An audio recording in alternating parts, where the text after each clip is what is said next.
কিন্তু আমি পর্দার আড়ালে, লোকচক্ষুর আড়ালে আমি কি করে বেড়াইতাম এটা তো কেউ জানে না।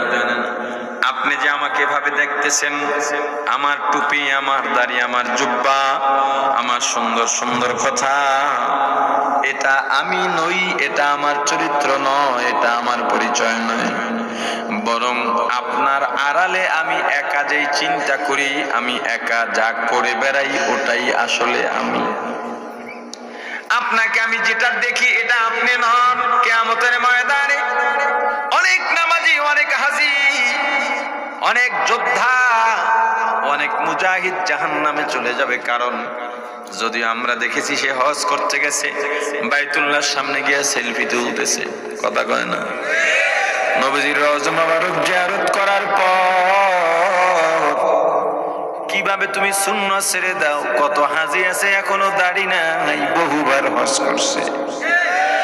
তুমি রাসূলের রওজা জিয়ারত করার পর কিভাবে তুমি সুন্নাত ছেড়ে দাও? বুঝে আসে না। কত মানুষ কান্নাকাটি করে, মদিনা যাইতে পারে না, বাইতুল্লাহ যাইতে পারে না।